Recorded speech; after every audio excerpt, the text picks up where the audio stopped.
Эми кээ бир адамдар айтат, жок, бизге президенттик мамлекет керек. Аны да өттүк. Президенттик мамлекет болгондо дагы мына канча жерибиз кетти, башка мамлекеттерге сатылып, берилип.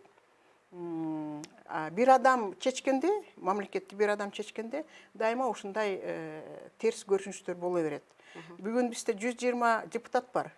120 депутаттар макул, эми кээ бирлер айтат абдан көп, бизге 40 эле депутат болгондо биз ким билет, эртең кайсы мамлекетте ойгонобуз.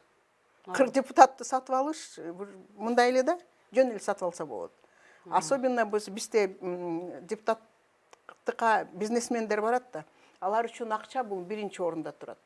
Бизнесмен, любой бизнесменди алсаңар, алар калькулятор менен гана санап коюшат. Эмне керек, канча чөнтөккө түшөт, канча чөнтөккө түшпөй калат дегендей.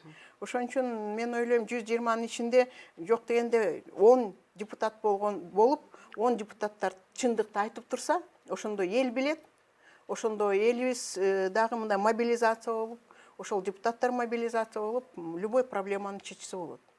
Ошон үчүн мен ойлойм, конституция, биздин конституция 10-жылы бул чынында эле жакшы конституция болгон. Жана мыйзамдарды алсак, мыйзамдарды деле мына закон, что дышло, куда повернешь, туда и вышло дегендей сөздөр бар да.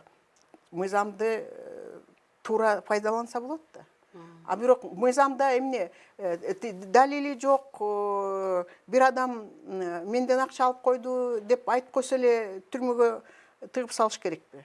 Мыйзам андайга жол бербейт. А бирок ошондой кылышты да. Мына Салянованы деле алсак, Елисеевке дейт, лицензия берди дейт. Ошого соттоп коюшту.